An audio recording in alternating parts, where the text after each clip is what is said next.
Good morning, everybody. I hope your coffee's as good as mine. I hope it's better. I don't know how it could be because mine is really hitting good this morning. I'm telling you. I want to take a second to say thank you. I got the peach coffee that you guys sent. I really appreciate it. I got the mugs.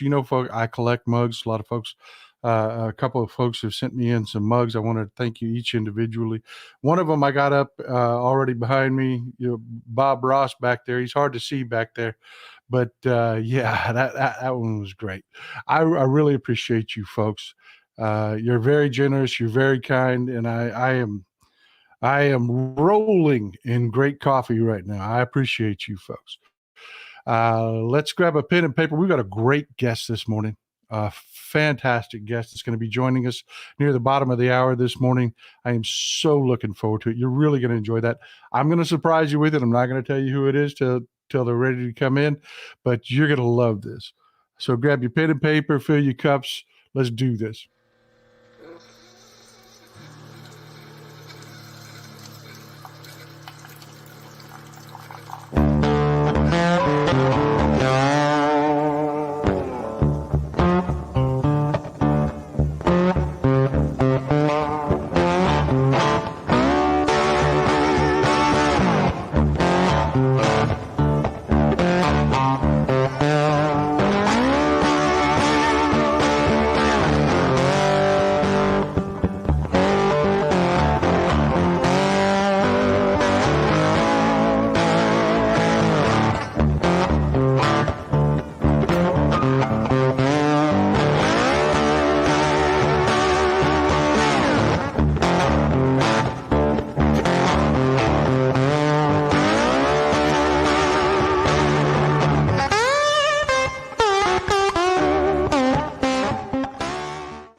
Mm-mm-mm. Good morning, everybody. Oh, boy, I tell you, what a good day. What a good day. It is beautiful outside. Not for everybody, though. Let's start with talking about Hurricane Helene.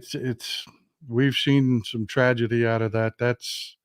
I want to shout out to, we've got an admin here that lives in Florida that was in the hurricane's path.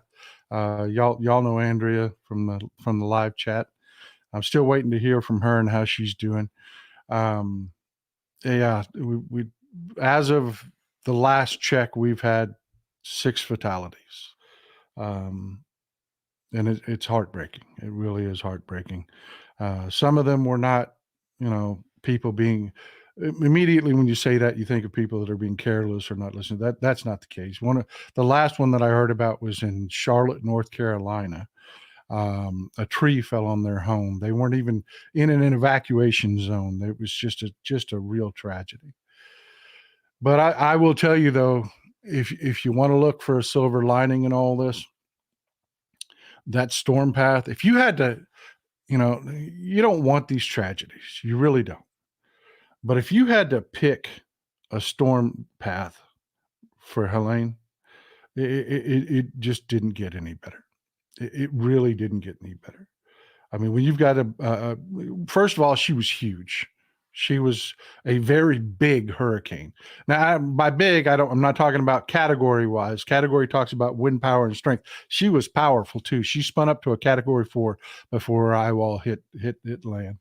But she was just big. And when you've got a hurricane like that moving in from the Gulf, if you want to pick where it's going to hit, yeah, what happened? Just thank your lucky stars. Thank your lucky stars. Because if that hurricane had just hit a little bit farther west, the worst part of a hurricane, folks, if you're not really familiar with, hurricanes and everything involved, you don't live in a hurricane territory. I'm in Texas. I'm, bit of a ways away from the Gulf Coast, but whenever a hurricane hits Houston, whatever, it runs right over the top of us. So yeah, I follow these things pretty closely. The northeastern and eastern edges of a hurricane are always the worst. They're always the worst. What I like it to is that, like, if you're going to take a punch, where do you want to get hit? You want to get hit here, here, here or here. You know, those hurricanes always spin in the northern hemisphere in a counterclockwise motion. And it's always the northeastern portion of a hurricane that has the most moisture, the strongest winds. And just thank God that was drug. Tampa took a hit with the outer bands, but the strongest winds, the worst part of the hurricane actually went over a relatively uninhabited portion of Florida. You need to really keep in your thoughts the little small towns in there, and Valdosta took a pretty hard hit. But for the most part, the area that it went through, we just thank God. I mean, if you're a Christian, say a prayer for thanks today. You should. Like I said, had it been a little bit farther west, it would have tore ass right across the top of Tallahassee and then hit Atlanta as a category 1 to a very strong, it would have been bad. It would have been bad. Just as terrible as things are, and as much as we need to keep them in our be mindful of these folks and the help that they're going to need. This could have been a lot worse. So yeah, Hurricane Helene is fortunately spinning down, losing power quickly. It's a pretty serious tropical storm right now. Just let's keep tabs on it and keep tabs on our people, because we've got our audience nationwide. I mean, we have a huge audience here. So again, if you can, hit that thumbs up button if you haven't already. Let's get as many people as we can in here. We've got a great guest coming in at the bottom of the hour. I want to talk about the race. I do. Everything is trending our way. You're doing the work. You people are doing the work. So on social media, in your family circles, in your friend circles, you're doing the work. You're the reason. I'd like to take credit for it. I get up here, I run my mouth, I do what I do for a living. Yeah, that's all well and good. The candidates are out there working their butts off. They really are. They are working hard to try to keep things moving the right direction. And God bless them for the work they're doing. But let's be realistic. Where the rubber meets the road is you guys. It is you folks. E.T., thank you, my friend. Thank you for this right out the gate. Thank you. I appreciate the support. There were people that were close to the landfall that were staying even in boats while looking at 15 to 20 foot storm surge, wanted to protect the property from what? Migrant crime. Yeah. Every hurricane, you get numbskulls that do stuff like that. But for the most part, thank God, people listened. You're going to get idiots in every storm. You just are. I was looking at footage this morning of boats that were lifted out of the bay and just dropped in people's driveways. It was just surreal looking at it, but it's insane. It's insane.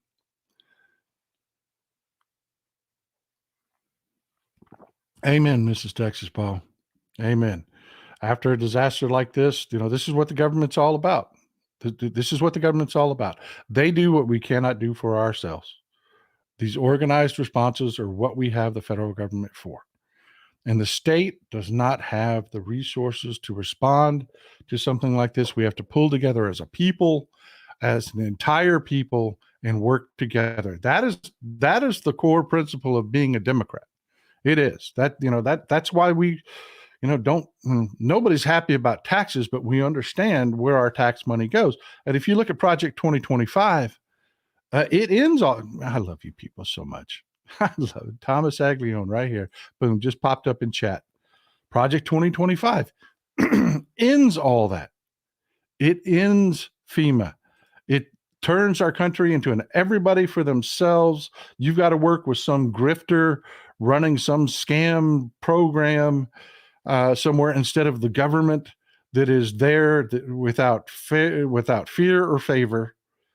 Come on, folks. This election couldn't be any clearer. They want to get rid of NOAA, the National Oceanographic Atmospheric Administration. They want to get rid of it. For Christ's sake. Really? E.T., my man here again. And Tiny Boots had to ask Joe for help. Yeah. DeSantis, and God bless Joe Biden. He is just there. I mean, just doing his job. Just doing his job. That's what it's all about. That's what it's all about. But yeah, let's talk about the elections. They are trending in our favor because of you folks. You're communicating. You're not just here, within our little bubble. You're out there on social media. You're with your families. You're doing the work. That's how we keep these things trending. And if you don't think that it's working in our favor, folks, look, these are, I talked to you about, you've got the corporate media polls that are next to worthless. They really are. They're for show. They're for show. They poll maybe 1,000 people indiscriminately. It's people that'll answer landline. It's not the best polling. Campaigns and people that really, really, really, really do this professionally, like they sell their services to campaigns, have the best polling. This is one of those groups. This is from Jacob Rabashkin. He's with Inside Elections. This is the kind of polling you can take to the bank. I've been telling you over and over and again. A couple months ago, Ted Cruz was a lock. He was a lock. That's what all the polls said. Ted Cruz. Every week, the professional polling comes out. And you got Colin Allred out there busting his ass, doing the work, meeting with people on the ground, talking to people face to face. Doesn't matter who they are, doing the work. It's a job, people. Getting elected is you're asking for a job. And he's out there in people's faces doing the interviews constantly. And when I say doing the interviews, I mean he's talking to people, doing the job interview, not just in front of a mic to talk to the press. I'm talking about he's talking to people, and it's showing. And the volunteerism and the work y'all are doing, it is showing. It is happening every week. And I've told you this. Mark my words. I will bet you this hat on my head. Right now, they have moved, the professional inside polling have moved the race here in Texas, Colin Allred's race, from likely R to lean R. That is huge, folks. That is huge. The momentum is moving in our direction. Every week, those polls get better and better and better. The polling is showing a dead heat. What it's rolling down to is turnout. That's the only reason this is likely R. By next week, this will be toss-up. By election day, if you keep doing the work, check your registrations, check your plan, get your voting plans together. This will be, Texas is completely blue. Because on the national scale, on the national level, Texas has already been moved to toss-up. In the presidential election, Texas has been moved to toss-up. So is Florida. Folks, I can't rave about this enough. This is you. This is you doing the work. This is you taking your hard-earned money out of your house and donating it to people that are out there on the ground doing the work, that are paying staff, that are paying. This is you volunteering. This is you doing the work of talking to your family. I talk about this all the time. Grandparent power. Using grandparent power. You all have grandkids. I know you folks, a lot of you folks in this audience is as old as I am. You have grandkids. Bring them in, talk to them, get them registered. We're running up against those deadlines. Folks, we don't have all the time in the world in some of these states. We are 39 days to the election. Mr. Sauceda, thank you, sir. I appreciate the support. Amen. Steve McLeod, keep your foot on the gas. Amen. That's the message. That's what I'm telling you. That is what I'm telling you. It's showing. It's showing. Yeah, amen, Uncle Ross. Grandparents are not just free childcare anymore. They are not. We've all got adult grandkids. Talk to them. Our kids may be hard-headed numbskulls. Bypass them. Go straight to your grandkids.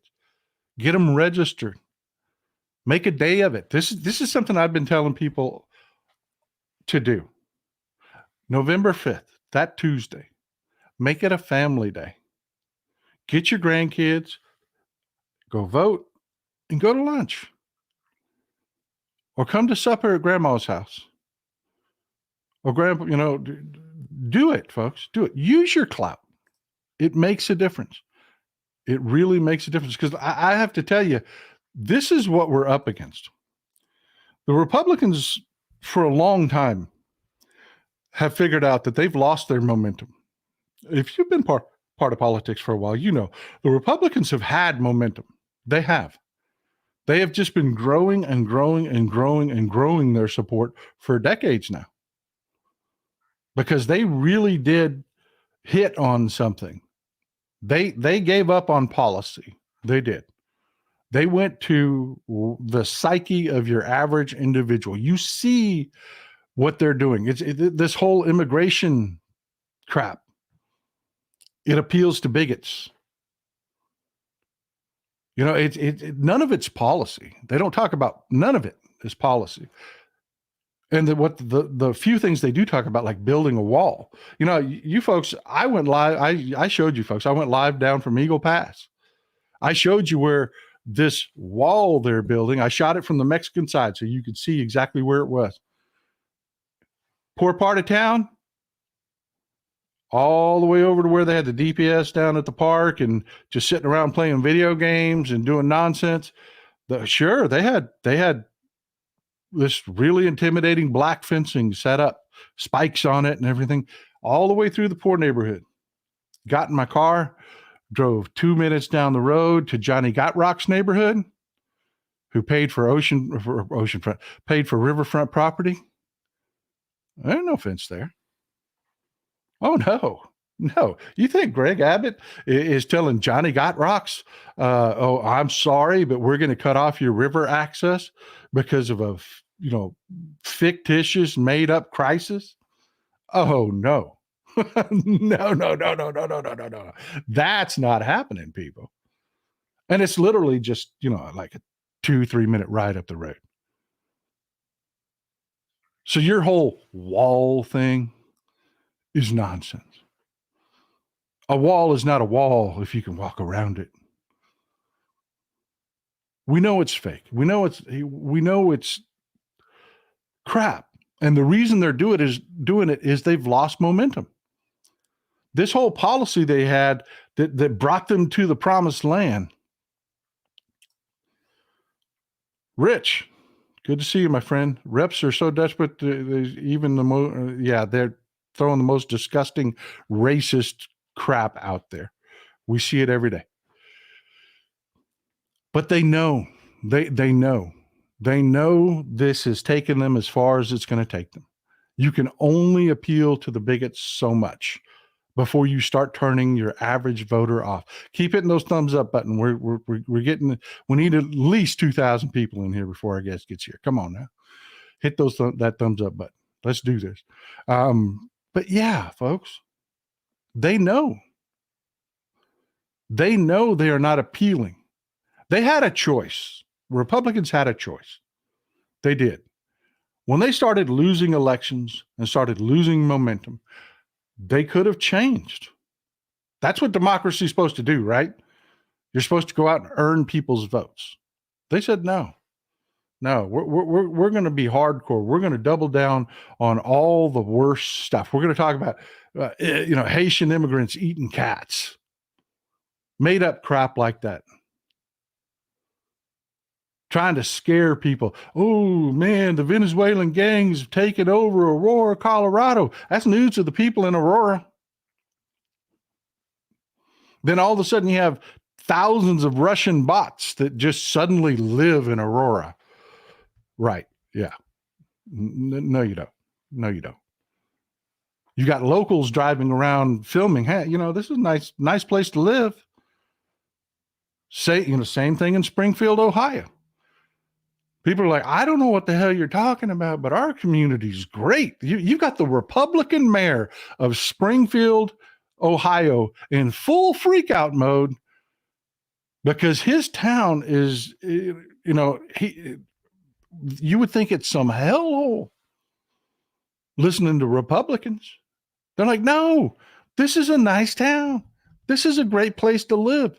We've had people moving here because, we're not, we may have been an old Rust Belt town at one point, but we're renewing, man. And how did I tell you we do that? Not through birth rates. You do it through immigration. And that's what they did. They went with the old Texas Paul plan. They brought in good people to work good jobs, engines of the economy. Mr. Knudsen from Norway, my man. Texas Paul, how do you convince people that kids don't get sex changes and school is funded? Yeah, that's the thing.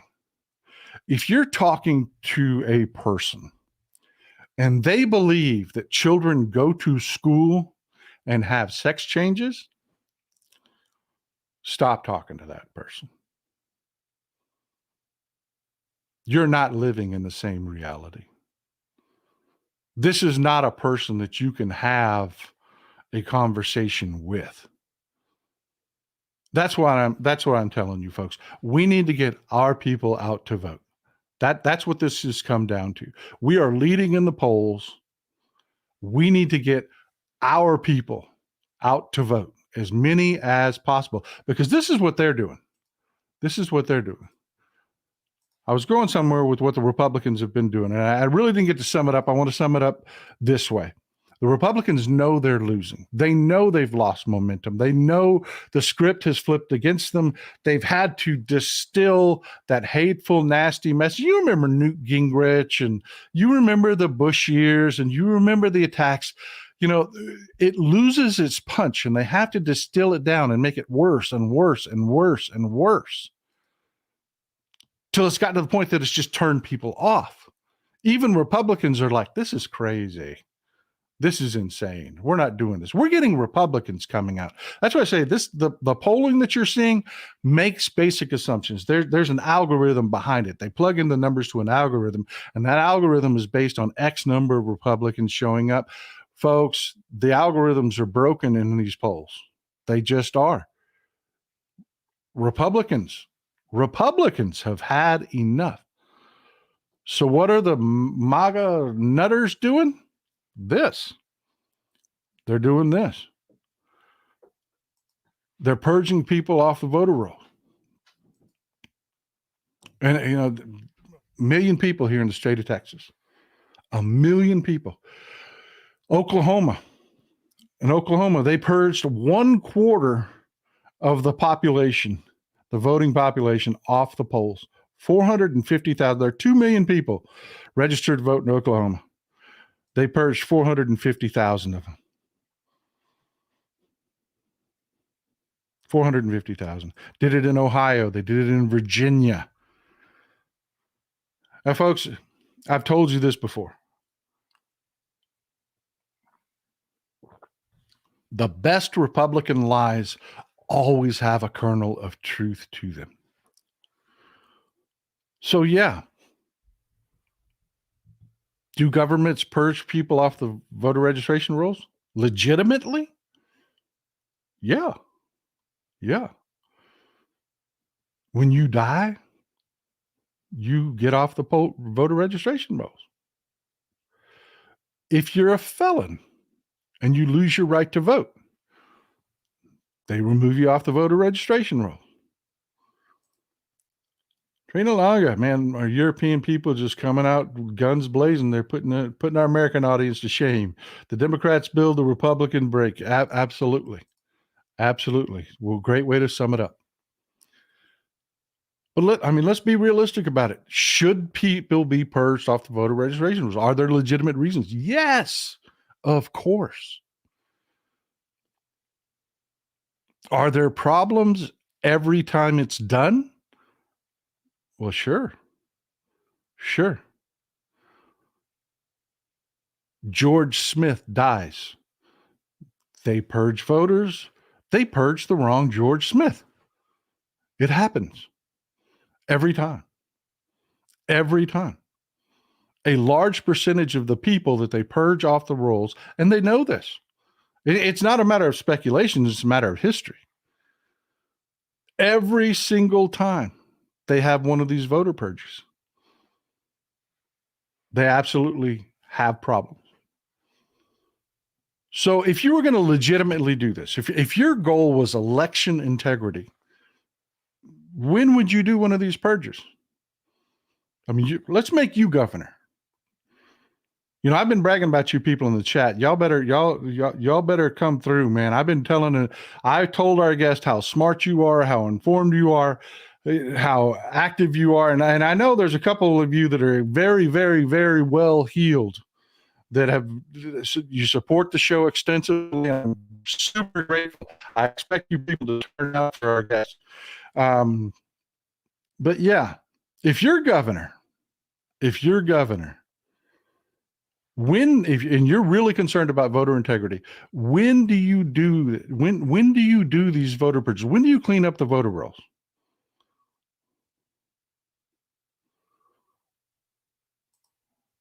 Yeah, bingo. Right. The devil of Dallas. Bingo. Plenty of time, right? In advance. Plenty of time. You don't do it 2 weeks before the cutoff for voter registration unless you really intend for people to not be able to cure being purged off the voter registration roll. If you're a Republican and you're losing, and you know you're losing, this is your new go-to. You have a voter purge right before the election, right before the deadlines. Texas has 30 days out. You can't fix your voter registration. You can't do anything with your voter registration 30 days out from the election. We're 39 days away from the elections. You got 9 days here in the state of Texas left. Some states, thankfully, some states really do. You know, same day registration. It's a lot easier to vote, but not in Republican states. These are Republican states, folks. Take a look at this. These are the states that will purge people off of voter registration just for inactivity. Just for inactivity. No other reason. Just you haven't voted for a while. Say you just decide you burn out on politics and you don't want to vote. Any one of these orange states, boom, you're off the rolls. You notice anything about it? I hear you. I hear you about Ken Paxton. Evil Popeye is sorry. We're going to talk a little bit more about him later on. But yeah, any one of those states, and you notice something about those states, other than like New Hampshire and Massachusetts and Illinois, they're all Republican states.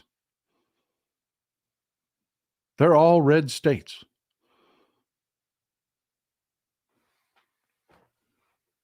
Yeah, this is their new deal. This is their new deal. And they know it's a problem.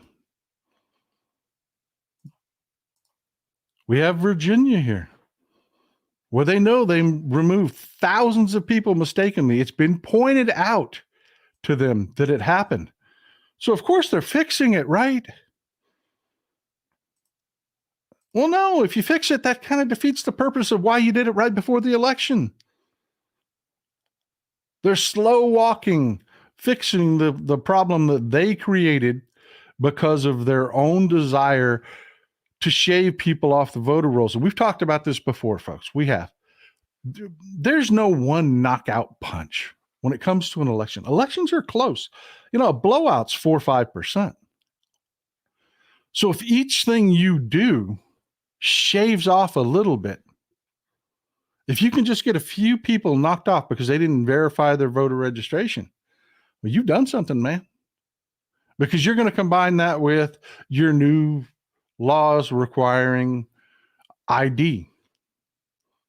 How does that work? Well, I will tell you, when they changed the law here in Texas, I used to just take my voter registration card up and vote. A lot of people did. A lot of people did. You had to make sure that you had your ID with you. Some people didn't. Is it a lot of people? No, because most people like me carry their ID in their wallet.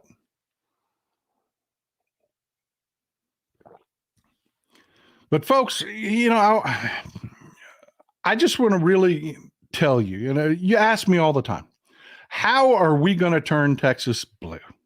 How are we going to turn Texas blue? And I keep telling you, Texas is already blue. We just need to get out there and vote. We need to get our people to the polls.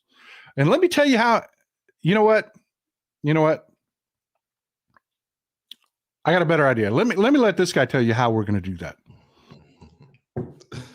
Hey, Paul. How's it going, man?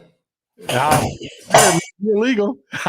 Getting crazy out there. I don't know, something fell. So, yeah. Yeah. Good to see you. Good to see you. How you been? Thank you I know the election is so close, and I know your time is so precious. I am so grateful for you carving out a few minutes to come here and talk to us. I'm telling you, the live audience here, way above average. Professionals. It's international. I mean, we have folks from Africa, Australia. I mean, just the people that are here, so well informed. They really are. While you're talking, I say this every time I have a guest, while we're talking, they're going to be having a parallel conversation in the live chat. And I guarantee you they're going to be ahead of our conversation. I promise you. Mm-hmm. It's great. Thank you for being here. The question is that I get all the time, how are we going to turn Texas blue? And I tell people, Texas is already blue. It is already blue. We have a turnout problem. We don't have a values problem. We don't have, people in Texas think like we do. Our families, are pretty much they're good and decent people. It's just getting them to understand the importance of getting there and getting to the polls. Yeah. Well, listen, Paul, thank you for having me on. And I think and folks on the stream may not, that I was a voting rights lawyer before I ran for Congress. This is something that means a lot to me. And I think we have to always acknowledge that part of what we're dealing with in Texas is an intentional setup to make it difficult for certain communities to vote. And when people ask me about that, particularly some of my Republican friends who say, well, that's not what's happening. It's like, well, let me explain to you just step by step. Because we make it difficult to register to vote, which is the first step. And you can't register online, for example, as you can in many states. We don't have automatic voter registration. But also, if you want to register your neighbor, then you have to go get deputized by your county. And then we make it difficult for folks in terms of kind of confusion around the election, whether it's the registration status itself or our voter ID law, which the court did have a carve out too, but many municipalities don't tell folks about that. And so folks think, well, if I don't have one of these IDs, then I can't vote. And then you dilute the vote after it through gerrymandering. So that we have to acknowledge that. But what I think we also have to acknowledge is that, we have let this feeling sink in across our state that, our vote doesn't matter and that it won't change anything. And this is something that I used to combat in my work as a voting rights lawyer. I'd say, well, listen, if your vote wasn't so important, then they wouldn't be trying so hard to stop you. And part of the fact of that is that we see the changes that we can make when we come out and actually vote. And I think in my area in Dallas, it was a great example. We had a 22-year incumbent Republican congressman who I ran against in 2018. He'd been there forever, Paul. I mean, no Democrat was on the ballot in the previous election. He got 75% of the vote. This is not like somebody who everybody thought, oh, well, he's in danger. But yeah, Pete Sessions was somebody. I mean, he was not nobody. You beat somebody that everybody in the political atmosphere said, political arena said, this ain't happening. Pete Sessions, he's good, man. He's got pull in Texas to say, oh no, my man Colin Allred here said, hold my beer. I got something to show you. And it's the same talk that we hear now against Cruz, which is, oh, well, no, he can't be beaten. There's no chance, and all these things. But it also was true that my area in North Texas had been kind of underdeveloped in terms of getting out the vote. And also there were a lot of Republicans there or independents who felt like, listen, I might have voted for George W. Bush or for Mitt Romney. I don't see myself in this version of the party. And I'm looking for a home. And so we built a broad coalition and we beat this guy by nearly 7 points. And so change can happen so quickly in Texas, in part because we have had this feeling and also this history of low voter turnout, and we're going to change that on November 5th. We're going to beat Ted Cruz, and I think from there you'll see our kept not just in elections, but our turnout will continue to go up and up in future elections. And one of the things I like to assure people, nobody wants to think that they're throwing good money after bad, or, and they've seen it in Texas before. Just a failure to invest in the races. And that's not happening. You have done such an amazing job with this campaign, getting out, I've seen you do it, standing around, just talking to people. I call it the job interview. I call it the job interview. Hey, I want this job. This is why. Let's talk about it. But the the Democrats have actually 100% seen how well you're doing. And this isn't like prior races where, we're left to fight on our own and do the best we can. They've got your back this time. And I hate to tell people about it, folks, man. I mean, really, people need to know that this is the real deal. This isn't just blowing smoke. Yeah, I hope folks will see this, because this is really exciting, and it shows our momentum. And I think that folks around the country are seeing what we know to be true here in Texas, which is that we're going to beat Ted Cruz. And it took some time for that to sink in. And that's okay, because I've always just been focused, as you know, Paul, on the issues that matter to us in Texas. And that's how I served in Congress. I stayed focused on that. And that's how I'll serve in the Senate. And I do think that the way you campaign is often an indication of how you'll serve. And you're talking about substantive issues, and you're meeting with ordinary folks, and you're trying to make sure that you're laying out a plan, and so people will know what you'll do and how you'll do it. And that's how you'll serve in the Senate, versus somebody who's just consumed with whatever the national issues of the day are, even if it's not specific issue for Texas, or just getting attention for themselves, which is also not really the goal of somebody who should be representing Texas. So it's a complete opposite from Ted Cruz. But I think with 40 days to go, I hope everyone understands that we have the support, but we need to get involved here in our state. And so get your neighbors involved, make sure you make a voting plan, volunteer with our Texas offense, go to txoffense.com or go to colinallred.com, volunteer to help turn out the vote, to make phone calls. We have our voter registration deadline coming up in just a few days. Make sure that you check your own registration status. Make sure you check your neighbor's registration status. Every single thing we do from now to November 5th could be the difference maker in what will be a very close election. And I want to tell you, I just feedback for you. I'm a Democrat. You cut me, I bleed blue. I don't hide it from anybody. I am a partisan ass Democrat. I really am. I believe that our views, our policies are better. So I fight, go to the mat. But you won my heart with this. This is why I'm 100%. I've got your back no matter what. You have that. Everybody has speeches that they practice, and you've got this line in your speech that you give. It's part of your stump speech that I absolutely love. I am not a show horse. I am a workhorse. You live it. You've done it. You've worked across the aisle. And look, I'm a bomb thrower. That's my job. I'm here to pour gasoline on everything, light it on fire, and get everybody to go grab their marshmallows and let's have a marshmallow roast. And you know what I mean? That's my job, man. That's what I do. That is not your job. That is not your job. It's your job to govern and do the right thing.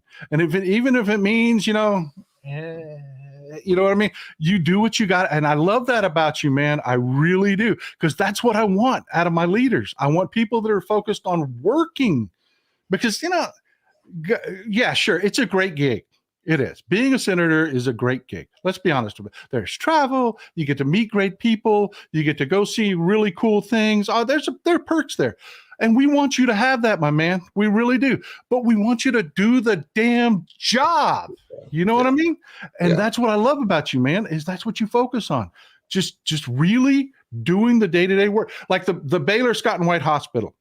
I use that as the work you did on the, tell folks about that if you don't mind. I know you're very busy. But yeah. Well, thank you, Paul. And listen, I think when you're raised by a single mom and you kind of grow up relying on programs that other people set up, whether it's public schools, which of course many of us relied on, or my YMCA that had an after school program that was really critical for me in my development, because instead of going home and watching cartoons by myself until my mom got home later in the evening, I was able to both get my homework done, be around male role models.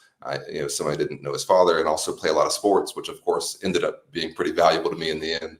But then also, just these kind of programs that help push people into these pathways to give them a shot.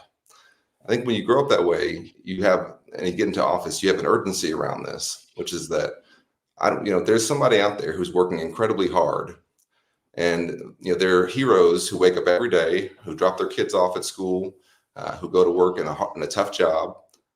Teaching is a tough job. My mom taught 27 years. Being in the classroom is tough, especially when you're digging into your own pocket and you're not being paid enough. And you do a tough job, and you come home, you don't have much time. You're doing the dishes, you're getting your kids dinner, you're trying to get them in bed so they can get to school the next day, and you haven't had a second for yourself the entire day. And I think about those folks, and I think they probably are hoping that their elected officials are working as hard as they are to try and get things done. And that means you can't just stand around, do grandstanding and podcasting and going to Cancun. That stuff is ridiculous, Paul. That's not the job, man.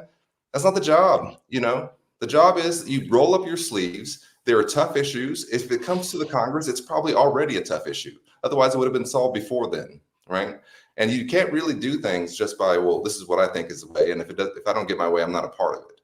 Because then you're just a free rider. And what Ted Cruz relies on is that responsible folks like me, workhorses like me, and workhorses to a certain extent, like John Cornyn, for example, on the Chips and Science Act, that we're sitting there saying, we're going to be serious and we're going to pass something, And he said, well, I'm not going to be a part of that. But then you want to come in later in an election year and say, no, this is what I'm doing. But to your point, bipartisanship shows up in weird ways because it's not just legislation. And there was a hospital in Garland that had closed down, a Baylor Scott and White hospital. It was in really good shape. They had renovated it only a few years previously, and it was in much better shape than the Dallas VA in South Dallas.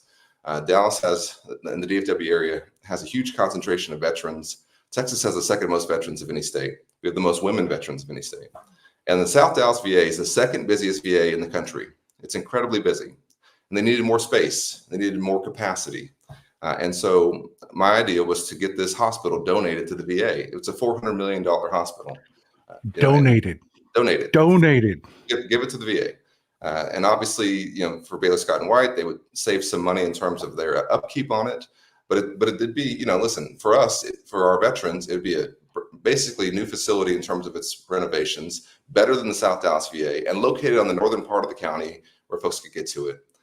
But this had never happened before. And so, when it comes to government, square pegs and round holes, if you don't know how to do something, you just don't do it. And so the first impulse is always to say no. And so the Trump administration, their initial impulse was, no, we can't accept it. And we had to push for months and months and actually show how that it was too reasonable not to accept it. And working pretty closely actually with the Trump VA, which I have to give some of the folks there real credit who kept it alive when others were trying to kill it. We got this hospital donated. It would have cost us, and they did an estimate, $1 billion to build a similar facility and 10 years. And we got a $400 million facility just given, and it opened up right away and serving veterans. It's creating jobs. The city of Garland is now building economic development around it because, of course, when you have a big functioning hospital, there's businesses that can serve that, whether it's restaurants or what have you. And so it's a huge win-win, and it was a bipartisan effort. And so, thank you for pointing it out, because it's the kind of thing that this is what your legislator or your senator can do that's outside of just voting, if they're actually interested and they're trying to find fresh ideas and kind of take a new approach. And like I said, what they call them, the Texas Paul potheads is what they call them because of the coffee pots. Relax, it's coffee pots. I promise you. They call it Texas Paul potheads. This community, they're sophisticated. They're not like, it's not catchphrase. They understand something like Baylor Scott and White. This was a good deal for them. Yeah. The tax write-off they got for years, primo, great, fantastic. The people in my audience are like, great. Yeah. The veterans got what they needed. That's right. And yeah, we had a lazy ass Republican administration at the time that didn't want to do the work, didn't want to revisit veteran funding, because if you take over a new hospital, it ain't cheap. You've got to put doctors in it. You've got to put staff in it. It's work. They don't want to do the work, man. That's why I'm such a unapologetic, hyper partisan Democrat, because every Democrat I know, even the ones I don't agree with every Democrat. I don't, I'm a whole hillbilly boy from Texas, man. I don't agree with every Democrat out there. I just don't. But for the most part, I understand you do the work. I mean, governing it's not magic. It's government does what people can do for themselves. I can't make a new hospital appear voila for the veterans that need it. Because, veteran care, man, some of it's pretty rough. You going out and doing the work, crossing the lines, shaking the hands of people that are just not the people I would want to spend time with. That's what I'm hiring you for, my man. That is what I'm hiring you for. Please enjoy the fact that, for some reason, senators can hear a lot better on Hawaiian beaches than they can hear in D.C. That's okay with me. That's a perk of the job. Somebody important wants to talk to you in Israel, and you're at the Temple of the Mount where they want to talk to you. Enjoy, my friend. Just pretty please, do the job while you're there. That's all we're asking. Yeah. That's all we're asking. We're not unreasonable people, but the Republicans, they just have this crazy insanity. Look at James Comer. You're in the House right now, my friend. Look at James Comer.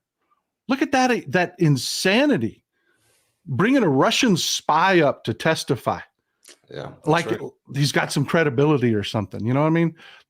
This politics has to end. And that's what, again, to circle back around, it's one of the things I love about you. You're not saying anything right now because that's not who you are. You're a workhorse. I'm the bomb thrower. And you see that. I know from talking to you, from seeing the work that you do, from seeing the way that you run for office, you see that line. You understand it. I've got a job to do, and that's my job. You have a job to do that is not the same as mine. And Republicans, I don't know, man. You tell me. They just don't seem to get that. There's no place in Congress for a Marjorie Taylor Greene. There's no place in Congress for these people that are they're like you say, they're not there to serve. They're not there to work. They're not there to, they're there to throw bombs. They're there to, I don't know. Let me say this, Paul, and then I got to run. But I think what we have to do is create the incentive structure that you want to see, right? So if you want to see people get things done, then when they run against somebody who doesn't want to get things done, who's just a bomb thrower, who's only interested in themselves, when you win those elections, that has a ripple effect. And then other people look at that and say, hey, I guess it's bad politics, for me to continue to do this. Maybe I should try and figure out a way to actually deliver for the folks I represent. And then that can ripple on from there. But it's also true of the opposite, which is when if a bomb thrower doesn't get anything done, is in a close race, and they beat somebody who has a substantive record and who's going to actually get to work, then you can see more of that and more of that kind of behavior, because they'll say, hey, I guess it's good politics, right? When I was in the NFL, we called it a copycat league, which means that if a play works one week, you'll see it the next week, right? Until you stop that play, they're going to keep running it, right? And this is the play that Ted Cruz has been running, which is all about him, as you said, going to Cancun, when the lights go out, being somebody who tries to either take down or criticize every single bipartisan bill, and who is never actually interested in doing this job. But ran for president almost as soon as he got into the Senate, and since then has been basically pouting. And so, that's what the choice is here. And so when we beat him, we'll also, I think, get some better politics. And so let's make that happen. Everybody, make sure you get involved in this campaign. Go to colinallred.com, help turn out your neighbors, get folks to vote, be a part of what in the next 40 days is going to be something really special. Amen, my friend. Amen, my friend. You can go to Colin Allred's campaign website. My folks in the audience paid for a website called voteenough.com. You are the first person listed on the Senate races. It takes you directly to your website. There's no in-between middleman. Takes you directly to your campaign website where you can volunteer, you can donate. Folks, I've been bragging on you. I know there's some of you out there that are very well heeled. Help my man out. He's really doing it. You can see it in the polls that we are making this happen in the state of Texas. We are making this happen. Thank you for your time, sir. Thanks, Paul. Appreciate you. Thank you for being here. That was fun. That was fun. I am telling you, folks, Colin Allred is the big deal. He is the real deal. The real deal. 100%. Nobody thought he could beat Pete Sessions. Pete Sessions was somebody here in the state of Texas. He wasn't just a Republican. He was one of those Republicans that were part of the upper echelon leadership here in Texas that had massive financing, had massive, and he beat Pete Sessions because he is a real human being. He is 100% a real human being that is really from Texas. He's Texas born and raised. He was born in Dallas. He was raised by a single mom who was a teacher. He understands what we need government for. He does. And he's got a great new ad out. I hope y'all don't mind. I'm going to play his ad. It is fantastic. This is, like I said, the Democratic Party's actually jumped in this race here, and Debbie Mercosur-Powell race in Florida, they have jumped in with big ad buys, and we've got a new ad from Colin Allred. I want you to see it. I wrote myself a message. Teamwork, accountable, sacrifice. Words that guide me in public service too. I worked with Republicans and law enforcement on a tough border bill. That's teamwork. And we'll hold Ted Cruz accountable because he's been in Washington forever. He's done nothing to secure the border.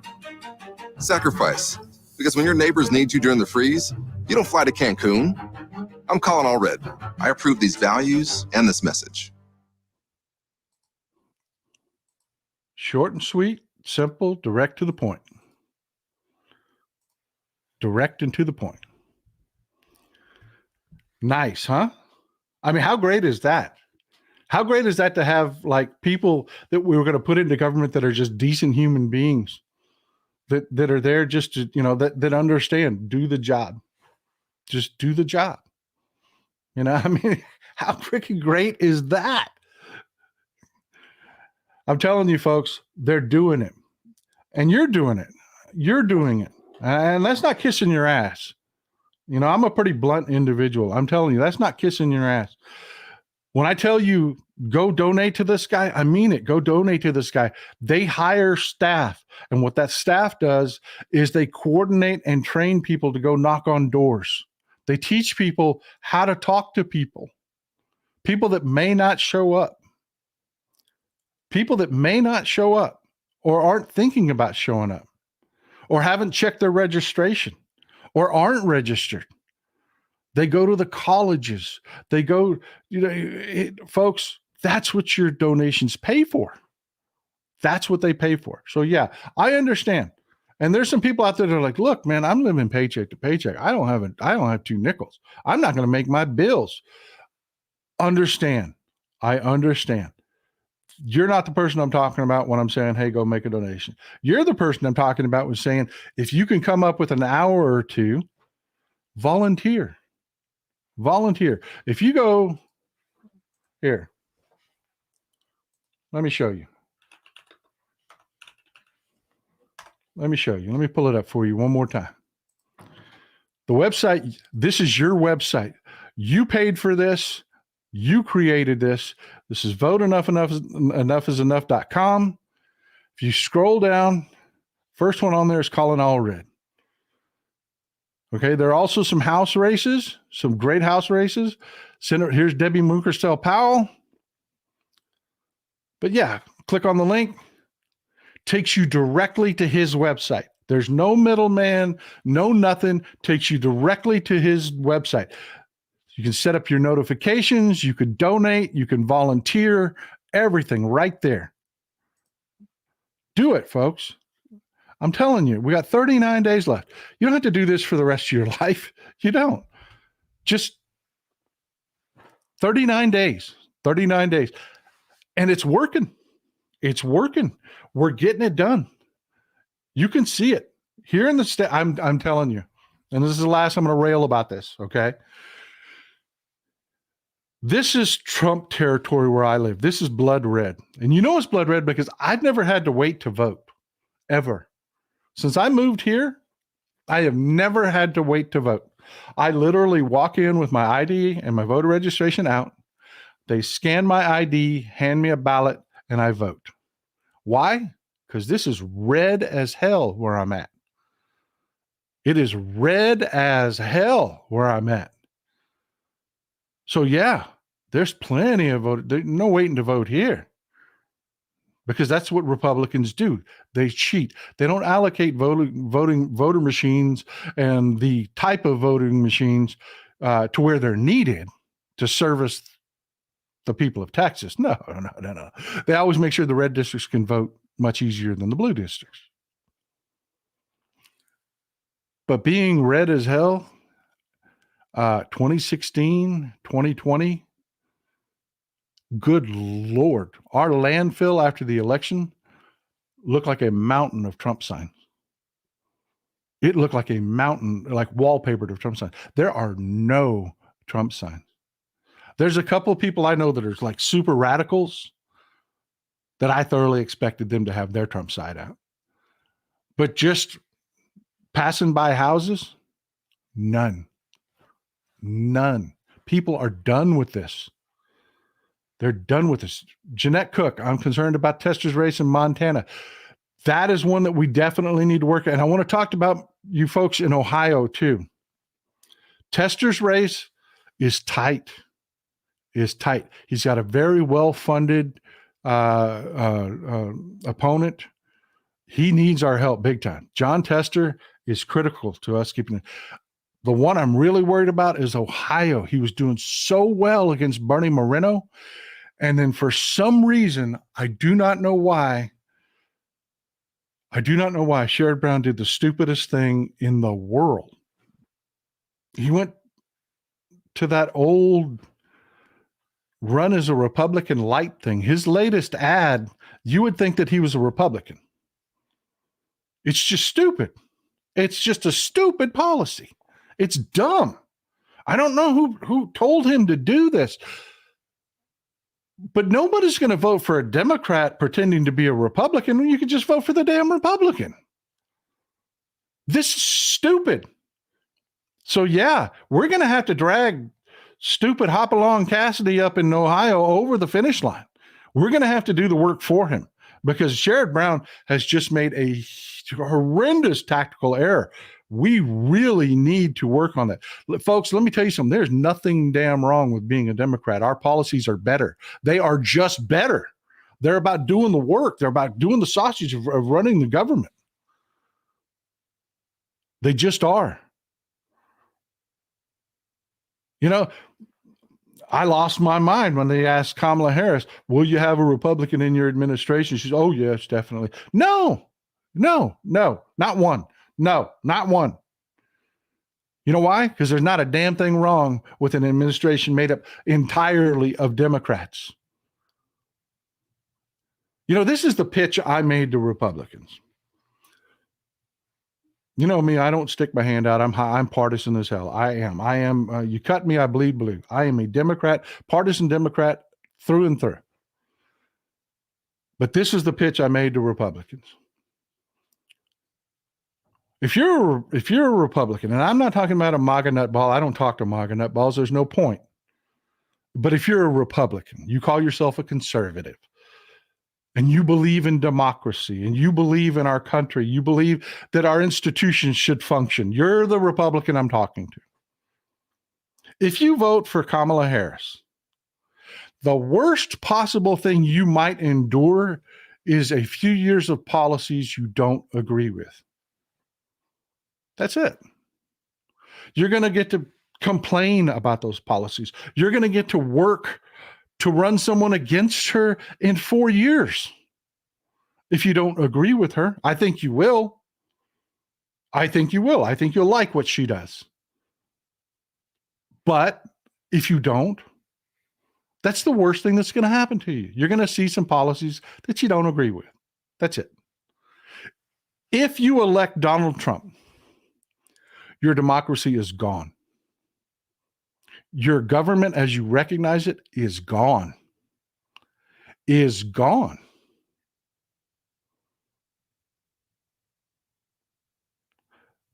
The Project 2025 is clear on this. They're going to get rid of NOAA, National Oceanographic and Atmospheric Administration. People that just tracked that hurricane. They're going to get rid of FEMA. It's written down. I'm not speculating. They wrote it down. You can go to the different page numbers. They want to kill Social Security and Medicare. They wrote it down. They want to gut the DOJ. They're hiring people right now. They're saying, send us your resume, and then we will send you the government paperwork to fill out in advance so that we can just put you in charge of the DOJ or the Department of Defense or the Department of Commerce. They're going to end, they say immediately, end the Department of Education. That's what you get if you vote Trump. And they will say, well, Trump said he's no part of Project 2025. Oh, really? Well, I've shown you over and over again that it's the people in his administration that wrote it. I've showed you over and over again where he's praised Heritage for Project 2025. I've showed you over and over and over again him and Kevin Roberts, the head of Heritage, that brought you Project 2025.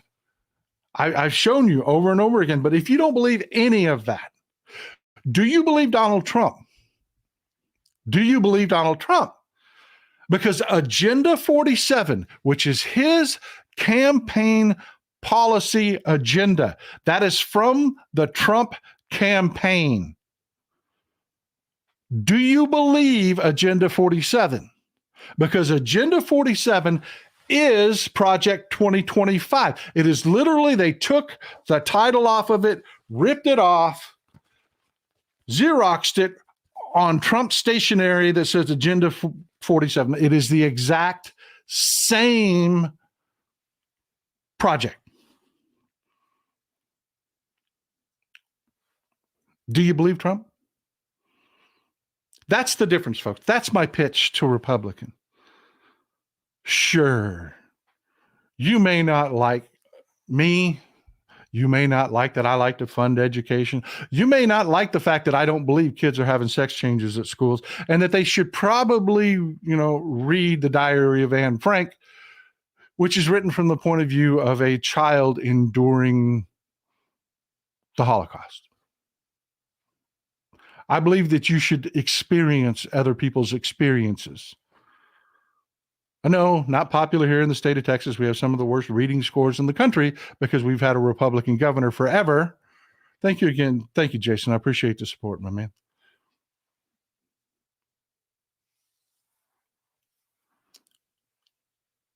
But yeah, I mean, fair enough, don't you think?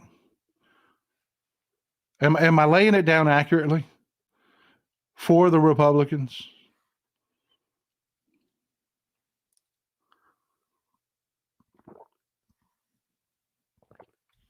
Because let me tell you what the Republicans are doing. Let me tell you what the Republicans are doing. This is evil Popeye. This is Ken Paxton.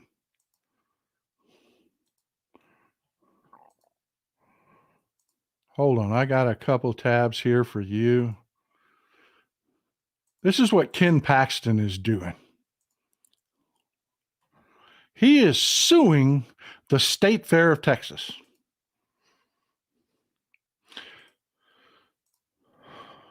Is he suing the State Fair of Texas so that more people can have access? No.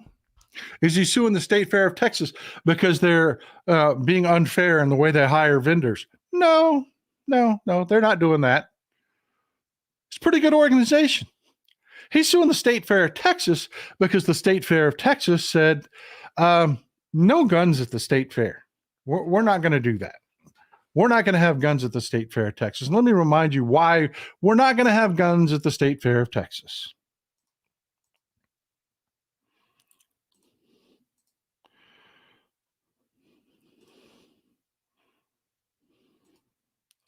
I'm going to turn the sound off because there's some curse words here that you don't want to hear. But you see this? Yeah, these are people fleeing the State Fair of Texas. Why? Because they just had a shooting at the State Fair of Texas. They had somebody just willy-nilly open fire at the State Fair. Why? Because somebody thought it was a brilliant idea to take the State Fair, where there's a lot of drinking that goes on, and guns. What a good idea. Guns and beer. Yeah, I love you folks, man. I love you folks so much. Karen Richards, guns and beer tents, great combo. Yeah. Yeah. So the State Fair said, hey, no, let's not do that. Let's not do that. There's some places, there are places for guns. State Fair ain't it. Evil Popeye said, oh, no, I have to represent the guns. He sued the State Fair of Texas. He cost the State Fair of Texas all of those legal fees. That's what Republicans are doing. That's what Republicans are doing. And they're proud of it. They're proud of it. And they know it's turning people off. It's not turning off their major donors. Because let me tell you something. Mexico has a gun problem. And it's not because Mexico has a lot of guns. It's really hard to buy a gun in Mexico. But you know what's really easy? To buy a gun smuggled out of Texas in Mexico. The criminals are flush with gun in Mexico, in Venezuela, in Central America. It's our guns. From Texas. From Texas. And those people that sell those guns in Mexico and Central America, and they make their way down to the South American drug gangs down in Colombia, all of those people that sell those guns here for a living, yeah, they write checks to the Republican Party. So they've got to keep the gun issue confused. Got to make it about freedom. You can't have freedom if you can't have an AR-15 at the State Fair. There's just no freedom. And it's really that simple, folks. It's really that simple. Ken Paxton doesn't really give a damn if there's guns at the State Fair. He doesn't. He doesn't. What he cares about is people write him checks to muddy the waters with stupid crap like that, so that they never take a look at the fact that Mexico and our neighbors to the south are dealing with what they call the Iron River. It is a flood of guns out of the state of Texas into their countries.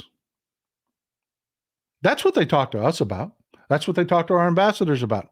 Every time we go down there and say, you got to do something about them immigrants, and they said, you got to do something about them damn guns. They're your guns. Every time, 98% of the time, when there's a shootout and the soldiers go and they clean up the mess. The federales go, they clean up the mess. They pick up the dead cartel members and they pick up their guns. They track the gun back to Texas. 98% of the time. That's what Republicans are about. That's why I am a hyper-partisan Democrat. Unapologetically, I am a hyper-partisan Democrat because that's what we do. We just do what needs to be done. Compare all of what we just talked about with this. This is what the Democrats have been working on. This is what the key Fed inflation gauge at 2.2%.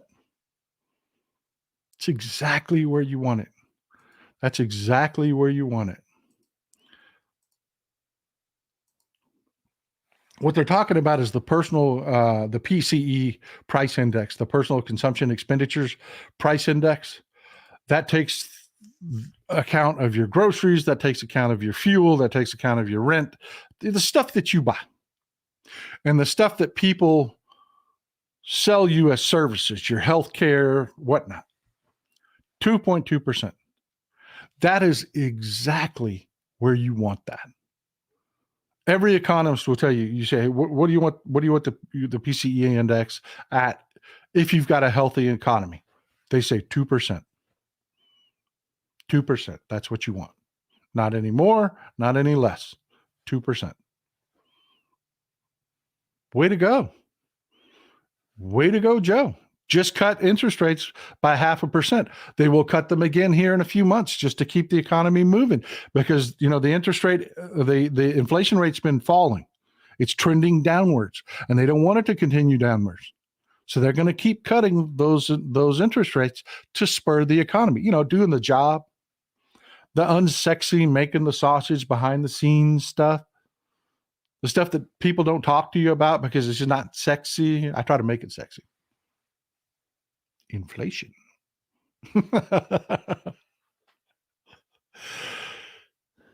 Yeah, folks, that's the difference. That's the difference. You've got Republicans suing the state fair to muddy up the whole gun thing so nobody ever looks at the fact that the people that write them checks are the same people that are flooding our neighbors with guns. Or you've got the people that are doing all the work they can to manage, you know, the government only has X amount of influence. They're doing everything they can to influence our economy to keep it as healthy as possible for you. That's the difference. That's what you're doing. So I'm asking you, I'm making my sales pitch to you. 39 days. That's it. You just got to do this for 39 more days. Then we can talk about funner stuff more exciting than inflation. Can you do it? Can you keep donating?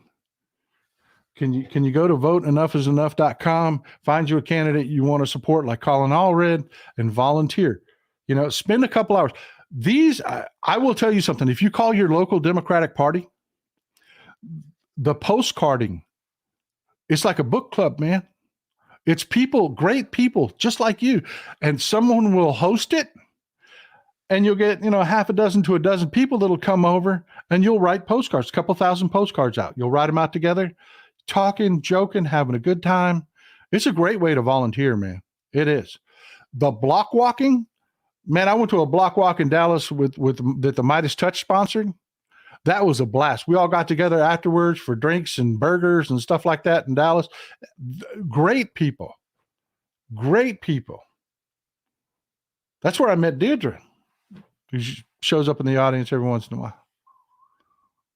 It's a lot of fun, folks. It really is. So even if you don't have the scratch, you know, you're not one of those well-heeled individuals that can't throw out a big check, please, pretty please.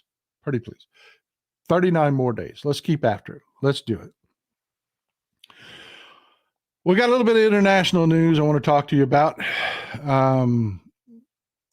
This is written in Ukrainian because this is a Ukrainian news source. I translated it on Google Lens just to make sure it said what I thought it said, and it does. This is a Shahed drone, what's left of it. The Ukrainians shot it down.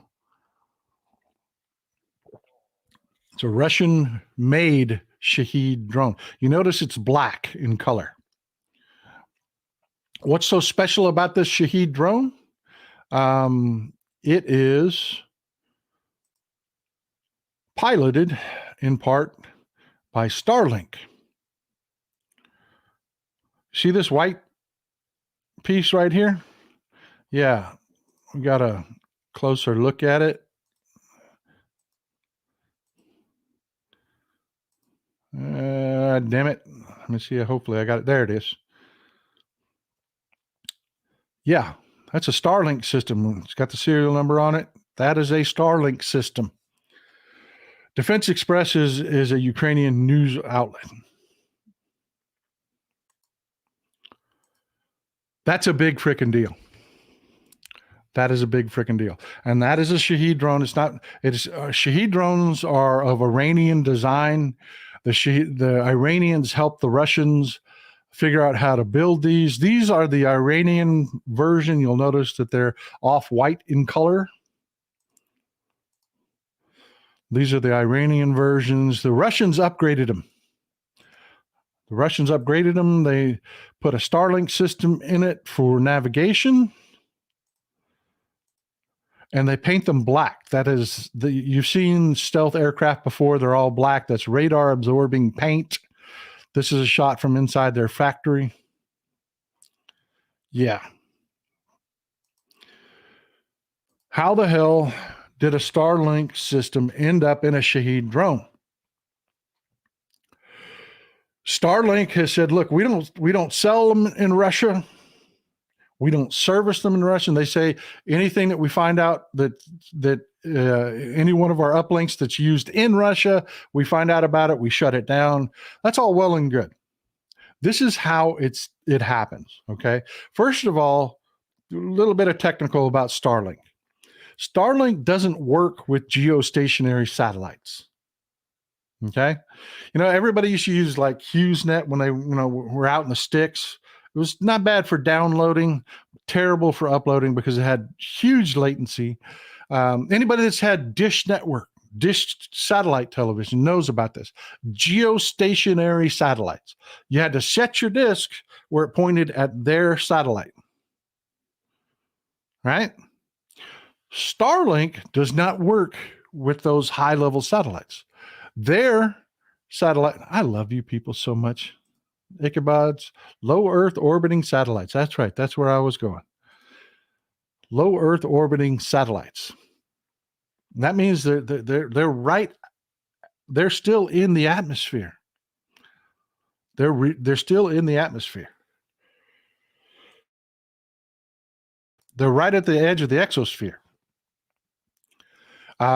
Which makes it expensive, which is why Starlink isn't cheap, because there is a minute amount of resistance for these satellites. They're not in space where they can stay in geostationary orbit. Now, what geostationary means is as the Earth turns, the satellite is out here. It turns fast enough that it appears to stay in the same spot as the Earth turns. A low Earth orbit satellite can't do that, because orbit, all that really means is falling. Okay? It's really not technical. It's not that technical. If you had something in space with nothing acting on it, it would just, this is the Earth. Say this is the Earth, right? This is the Earth. And you had a satellite and there was nothing acting on it. It would just take off. Take off in space. Because, inertia, nothing to act on it. It's just going to keep going in a straight line. Satellites don't do that because gravity pulls on them. So what do? You throw that satellite into space at just the right speed so that when gravity acts on it and it starts to fall, it stays in orbit. That's all orbit is falling down at the right speed. Well, in low Earth orbit, you can't really do that at the right speed for it to be geosynchronous. They move. Low Earth orbit satellites move across the sky. They don't stay in the same spot. And they can't stay in the same spot because of how low they are. Right? Why put a satellite in low Earth orbit? Latency. Less broadcast time. They communicate faster because they're closer. So the way Starlink, I'm going somewhere with this, stay with me. The way Starlink works is they created satellite dishes that automatically move. You'll notice if you have Starlink, you lose your signal for a second.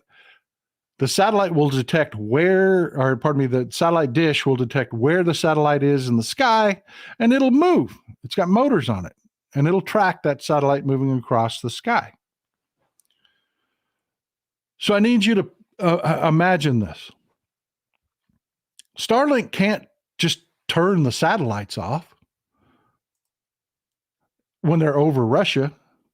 That's kind of prohibitive. I mean, they run at 53 degree longitude, 53 and 43 degree longitude. This is 53 degree longitude right here. You notice it goes right across the northern United States, and also 43. Takes them right across the prime spot in Ukraine right here, and Russia. Perfect spot, right? Well, when it gets over Russia, they really can't turn it off. It's highly cost prohibitive to do that. Because if you don't get it right every time, then your customers in Europe, and the signal doesn't kick back on at the right time. So when Starlink says, oh, well, we're not servicing Russia, what they're saying is, and this is where all of this is going, what they're saying is, if the dish that we sold them is registered in Russia, we'll turn the dish off. We won't let the satellite take a signal or send a signal to that dish. We'll cut that dish off. So what did the Russians do? They bought dishes in France. They bought dishes in Denmark. They went all over the world. I mean, they didn't need 100,000 of them. They're not trying to service their population. They're trying to build drones. So they bought dishes all over the place. So when Starlink says, oh, well, we'll cut these off, it's, well, yeah, they'll cut them off after we catch them.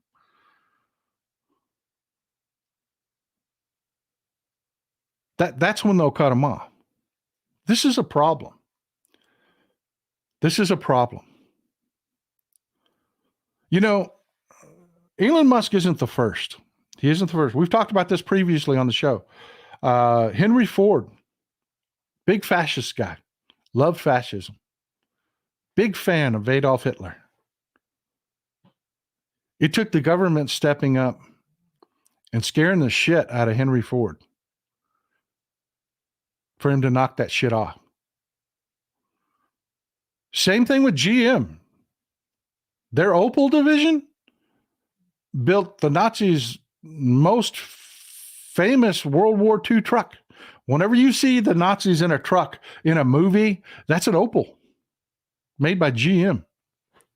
GM had to cut ties with their own division during World War II.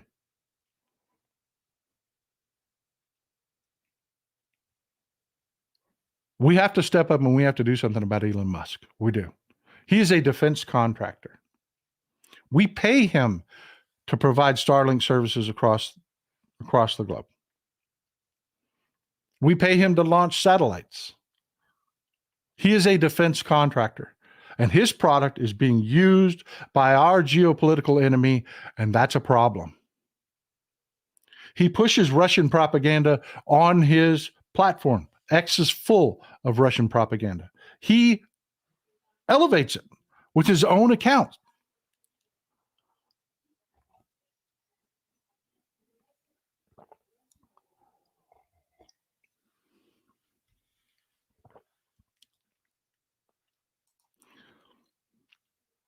Courtney says Elon loves Russia.